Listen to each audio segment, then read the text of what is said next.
A busca do entendimento que devemos fazer de nós mesmos é uma tarefa difícil e que a gente não se coloca na disponibilidade para nós mesmos a fazê-lo. Ou seja, a leitura que você faz da sua energia, dos seus atos, dos seus pensamentos, das suas emoções, em que níveis estão? Em que nível está meu espírito? Em que nível eu estou como encarnado? Diante as responsabilidades assumidas perante a espiritualidade maior, cada ser se torna exemplo de alguma forma para outro que necessita de uma referência. E assim todos nós nos colocamos como referências uns para os outros. E quando então você se sente enfraquecido por alguma razão, você se lembra da sua referência. E assim, como está você como referência do bem que deveria ser feito, da luz que deveria ser distribuída, da energia que deveria ser emanada, da inteligência que deveria ser propagada pela sua própria mente, pelas palavras, pelas ações? Assim nos cobram a espiritualidade, a representação daquilo que nos propomos a ser perante os grandes mestres. Por que nos propomos a ser?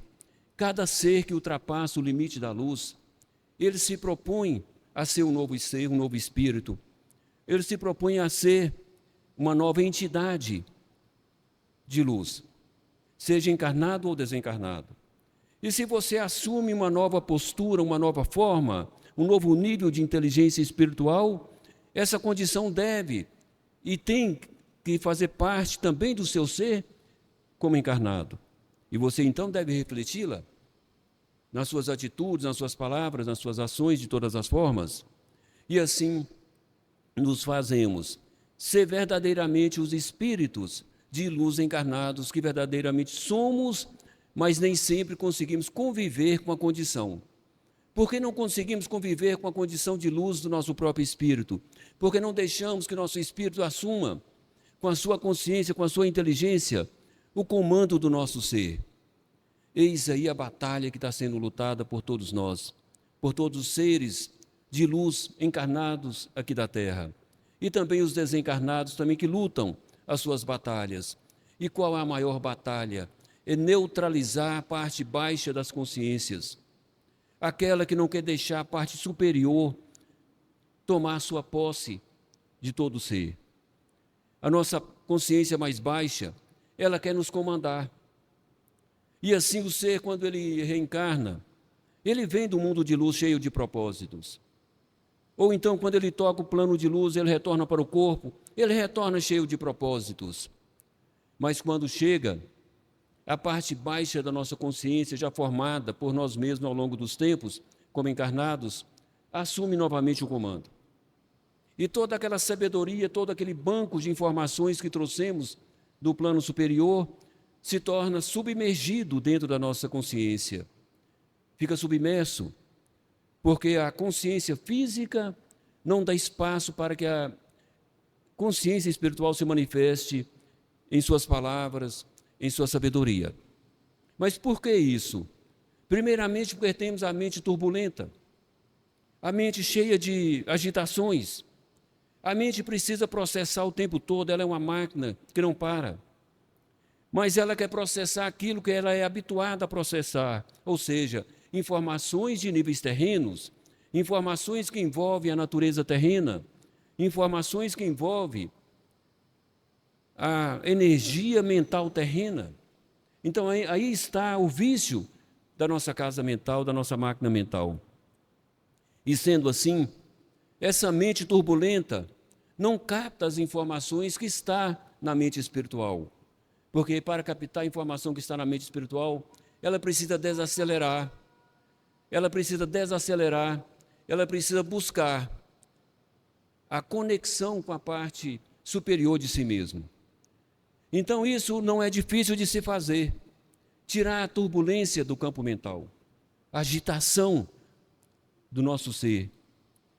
E assim os grandes mestres nos mostrando, principalmente nessa jornada, ao final dessa jornada que foi realizada, um grande mestre assim comentou sobre a turbulência das mentes dos espíritos, encarnados e desencarnados de todas as formas.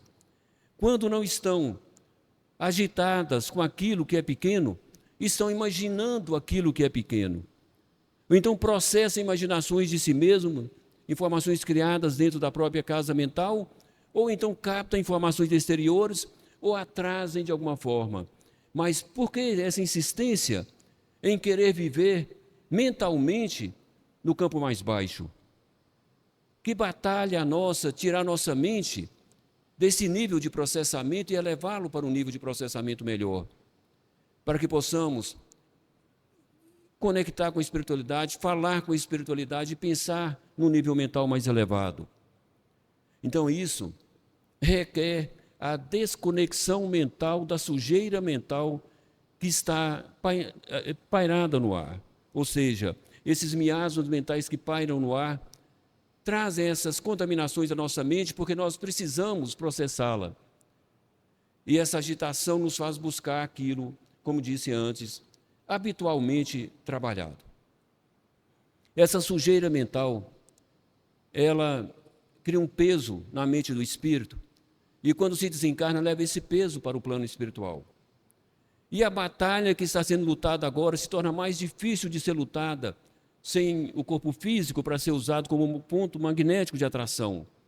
Aí o espírito do outro lado tem que lutar contra o seu campo mental. E aí ele tem mais dificuldade. Eis aí a demora do espírito de alcançar uma dimensão superior, uma escala maior de evolução, quando ele está desencarnado, porque a mente dele tem que se adaptar ao campo mental superior. E ele não consegue, porque ele tem que desacelerá-la, se adaptá-la. Isso é um exercício que poucos se colocam para fazer.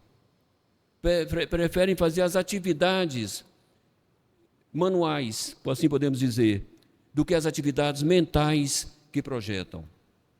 Vamos pensar em nós mesmos nesse sentido. Como educar nossas mentes turbulentas?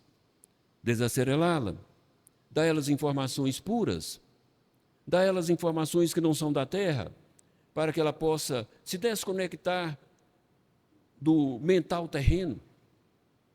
Então, é buscar, de fato, o sobrenatural, como assim podemos dizer, puro e cristalino. Buscar mentalizar, assim, o mundo superior, que mentalize as estrelas, que mentalize o sol, mas que busque desconectar suas mentes, um pouco que seja, do campo mental terreno. E vocês vão ver que leveza vocês irão sentir. Isso é um exercício. E lembre sempre, a sua mente está sob o seu comando. Nenhum mentor espiritual pode entrar no seu campo mental, senão vai te desintegrar. Eles não têm o comando do seu campo mental, só você tem. E eles se infiltrarem em seu campo mental, há destruição da sua memória, do seu processamento, da sua história espiritual por completo. Então não há como fazê-lo. Então isso é da sua responsabilidade. Vamos lembrar disso. Como educar nossas mentes? Como disciplinarmos para que possamos ter mais acesso à espiritualidade superior e a espiritualidade superior consiga ter mais acesso ao nosso campo magnético?